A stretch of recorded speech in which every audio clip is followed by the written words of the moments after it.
The lipstick on his collar was the first undeniable truth. It wasn't the kind of thing you miss. A careless smudge of crimson, barely hidden beneath the stiff collar of his shirt, like a red flag screaming for attention.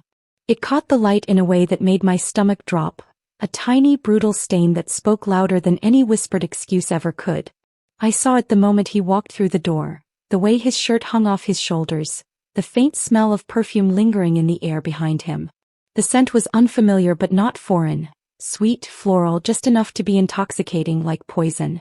He noticed me noticing, and for a split second his smile faltered. The easy charm he usually wore like armor cracked. His eyes darted away like a cornered animal trying to find a way out, looking for any escape from the truth I was silently demanding. But I said nothing. Not then. Because words, accusations, confrontations, they would only alert him, make him wary. I wasn't ready to start a war I couldn't win yet. Instead, I smiled, kissed him on the cheek, whispered my usual goodnight like nothing was wrong. I watched him for a moment, pretending to busy myself with a book, while my mind raced faster than my heart. The lipstick was proof that he wasn't the man I thought I married. That the promises, the late nights, the excuses, they were all lies wrapped in deceit. But he looked so proud of himself. Like he'd pulled off some great secret, like he was smarter than me. He stood in the doorway, unaware of how close I was to unraveling him, how fragile his little world really was. I smiled quietly inside, cold and calculating. Because this was the first crack in his perfect lie. The first thread beginning to unravel, and I intended to pull until everything came apart. I almost said it, standing there watching him leave, those words burning on my tongue, sharper than any blade I've ever held. I hope she was worth it. But I didn't. Not yet. I needed to watch. To wait. To gather every crumb of evidence he thought he was erasing with deleted texts and whispered lies. I wanted him to believe he was getting away with it. Because the longer he played his game, the more power I had. I went to bed that night with my mind wide awake. Every detail was burned into memory. The careless way he tried to hide the lipstick, the subtle perfume clinging to his skin, the way his eyes avoided mine. It was the kind of betrayal that didn't scream. It whispered, lingered, and I was going to listen. For 2 years I let it happen. Not because I was weak. Not because I was blind. But because I was gathering strength, patience, ammunition. Every smile I gave him after that night was a calculated move. Every kiss, every touch was a lie coated in poison. I played the part of the unsuspecting wife, the loving partner, the devoted spouse. But inside I was a storm. I watched him like a hawk, every phone call he took in hushed whispers, every sudden change in plans, every late night that smelled of another woman. I traced the invisible threads of his deceit. Messages deleted too quickly, names whispered under breath, the way he shuffled his phone screen away when I entered the room. I learned his patterns, his alibis, his lies. He thought he was untouchable. But he was already caught. I told myself over and over, patience. The worst part was pretending not to know. Pretending to be oblivious when the evidence was screaming. I held my tongue when I saw the lingering texts on his screen just out of reach. When I smelled perfume on his shirts that weren't mine. When I found receipts for dinners he never mentioned. I let him talk in circles, defend himself with practiced lies, beg for forgiveness he didn't deserve. And every time I bit back the fury burning just beneath my calm exterior. Because rage was a weapon he would expect. But coldness, that was my real power. Cold, calculated, methodical. I started keeping a mental ledger of every betrayal, every lie, every stolen moment that wasn't mine. I watched how he switched off his phone in the evenings, how he deleted apps, how he closed his laptop when I walked by. I let him think he was winning. Because every step he took deeper into his double life was a step closer to the trap I was weaving around him. I planned. I schemed. I waited for the perfect moment. And when that night came, when he walked through the door smelling like her again, with that careless smirk and 2 bright eyes, I would be ready. Not with tears, not with anger. But with a quiet smile. A smile that said I knew. Always knew. And most of all I was waiting. The first time I knew was the beginning of the end. He just didn't know it yet. The discovery of the lipstick was just the first crack, but it was the second phone that made the reality impossible to deny. I had suspected for weeks that something was off. His excuses for late nights grew thinner, his phone more guarded. But the breakthrough came by accident, or rather by design.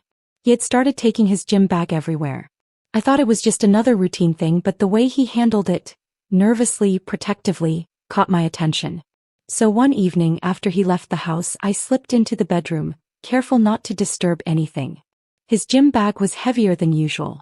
I unzipped it slowly, heart pounding with a mix of dread and anticipation. There was a sleek black phone tucked away in a hidden pocket. Not his usual phone. Not the one he carried around like an extension of himself. This one was secret. I held it carefully, feeling the weight of his deception in my hands. I powered it on, entering the passcode he never knew I'd figure out, because in this game I wasn't just playing along. I was 2 steps ahead. The screen lit up and the first message was a name I didn't recognize. "Can't wait to see you tonight." That message was the key to a door I was never meant to open. I spent the next hours combing through conversations, photos, voice notes. Names, dates, places. Every detail meticulously recorded. Hotel bookings under false names, romantic dinner reservations for 2 late-night calls filled with whispered promises and veiled threats. He was careful but not careful enough. I took screenshots, downloaded files, backed up everything onto an external drive. This wasn't just infidelity anymore. It was an elaborate web of lies and betrayal, and I was unraveling it thread by thread. The realization hit hardest when I found the receipts. Restaurant bills from places he claimed to have gone on business dinners. Luxury hotels where he supposedly stayed alone. And then the kicker. Confirmation of a booking on the very weekend we had planned our anniversary getaway. The trip I had looked forward to for months was nothing more than a cover. He planned to meet one of them there. I stared at the screen for a long time. The name of the woman was familiar. It was the barista from the coffee shop near his office. The one he swore he just talked to because of work. But the messages told a different story. Intimate, flirtatious, filled with coded language I had learned to decipher. I felt my breath catch. I wasn't just being cheated on. I was being humiliated. He thought he was clever, hiding in plain sight. Deleting texts, switching phones, whispering lies in the dark. But I had the proof now. And the proof was power. I started a file. A digital dossier of every lie, every betrayal, every stolen moment. I compiled it all with cold precision, labeling and timestamping each piece of evidence. I kept everything backed up in multiple places, secure from any sudden destruction. I wasn't just collecting dirt. I was building a fortress of truth. And the foundation was stronger than he could ever imagine. I didn't confront him. Not yet. That I watched. I became a shadow in my own home, silent and invisible, absorbing every detail. I noted his phone habits, his meetings, his lies. I saw how he avoided my gaze when I asked simple questions. How his voice got sharper when I pressed for answers. But most of all, I watched how he thought he was untouchable. One night I followed him, disguised, careful, distant. He went to a hotel downtown, checked in under a fake name. I sat in my car, camera in hand, capturing everything. When he disappeared into the elevator with a woman whose laughter echoed down the corridor, I felt the cold satisfaction of victory. He was so sure no one would ever find out. But I knew. I knew about every girl. The barista. The coworker. The woman at the gym. Even the one I never suspected. My so-called best friend, Sarah. And I had the proof to prove it all. Every lie, every betrayal, every secret rendezvous. I was no longer the victim. I was the hunter. And the game was just beginning. Sarah was the one I trusted the most. My so-called best friend. The person I confided in when nights felt heavy and doubts gnawed at my mind.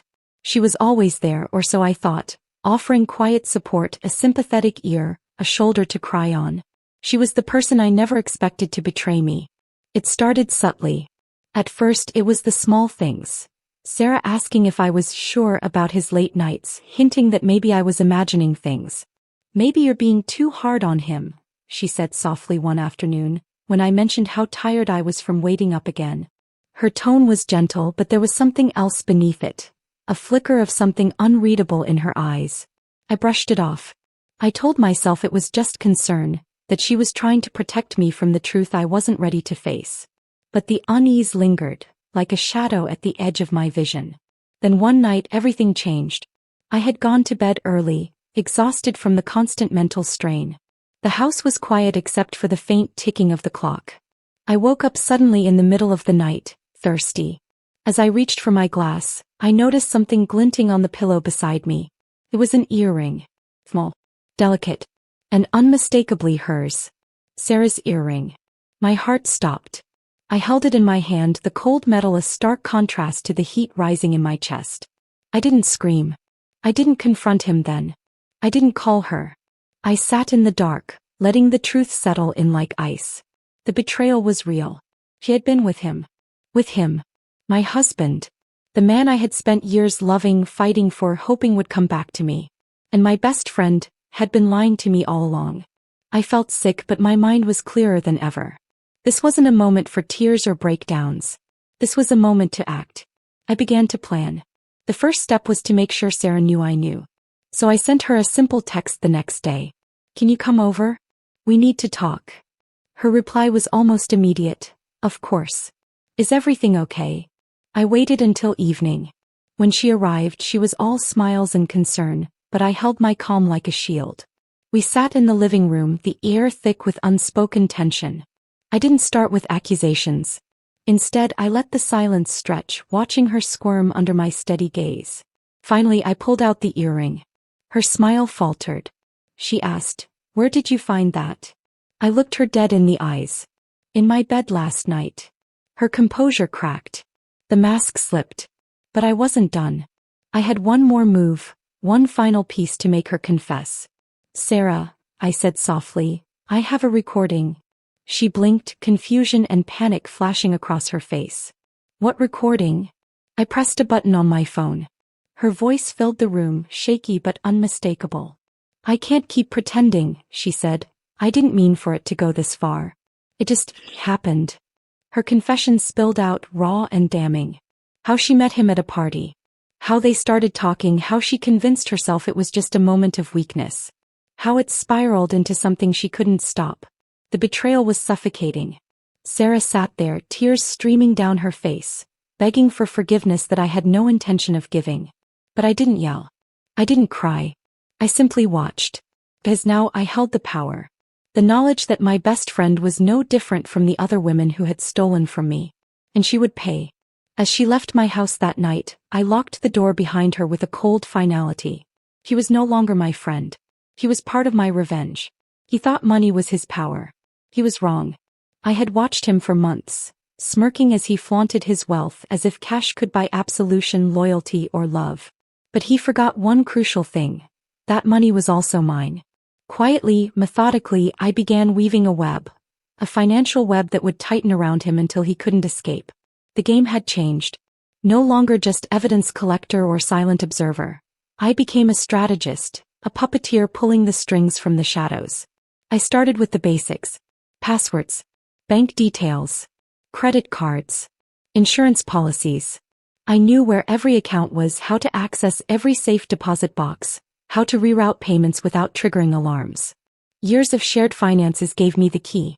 I made subtle changes, transferring funds to secret accounts I opened in my name, consolidating assets, redirecting income streams.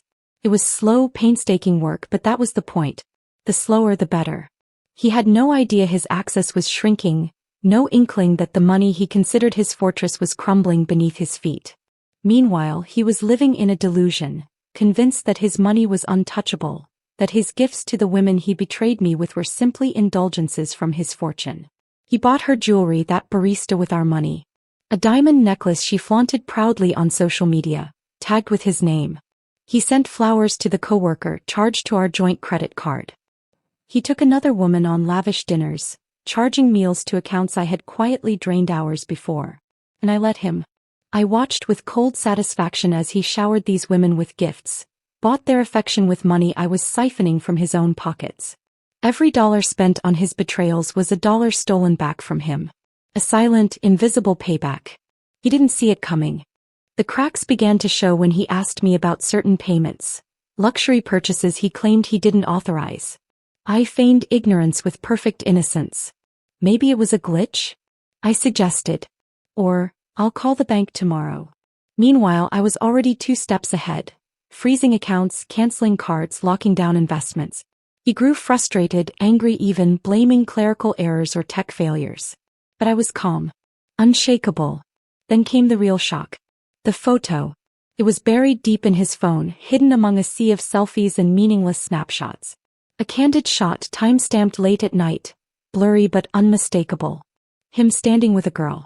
Her belly round and unmistakably pregnant. I stared at the screen, my breath caught in my throat. Did he even know? Or was this another secret spiraling wildly out of control? I zoomed in, searching for details, trying to identify the girl, the setting. There was no caption, no hint of who she was. Just him, smiling nervously, his arm around her waist. I felt hollow. Betrayed beyond what words could capture. But also curious. Was this the end? Or just another beginning? The tangled web of lies was bigger than I thought. And I was ready to unravel every last thread. The dinner party was my masterpiece. Months of planning, silent scheming, and ruthless patience culminated in this single night. His perfect world, carefully built on lies and deception, was about to crumble beneath him. I had invited everyone who mattered. Or rather, everyone who needed to see the truth. His family, unsuspecting and proud of their golden boy. His boss, who had always praised his dedication and loyalty. And the mistresses, 3 of them, none aware of the other's existence, each convinced she held the one true place in his heart. The invitations were sent under the guise of a celebration. His recent promotion, an anniversary, a fresh start. They all came eager to witness his success, to toast to a future that now seemed so fragile. The house was spotless. The table set with pristine elegance, fine china, crystal glasses sparkling under the chandelier's light, candles flickering softly. The wine flowed freely, red, rich, intoxicating. Everyone smiled, the masks firmly in place. I played the perfect hostess, warm, gracious, innocent. Inside I was ice. As the guests mingled, I glanced at him across the room. He was relaxed, confident, smug. He didn't know what was coming. The first screen lit up quietly on the large living room TV. A text message, innocuous at first glance. I pressed the remote again and the next appeared. A string of messages between him and the barista, flirtatious and explicit. A murmur swept through the room. He glanced up, confusion flickering across his face. Before he could react, the screen switched again. Photos. Intimate, candid shots. Him and the coworker holding hands in the office after hours, caught in a kiss behind the copier. The room grew colder. His boss's jaw tightened. His mother gasped, clutching her pearls. But it wasn't over. I pressed the remote once more, and the next screen showed Sarah's recorded confession. Her voice trembled, spilling secrets that shattered the illusion of loyalty.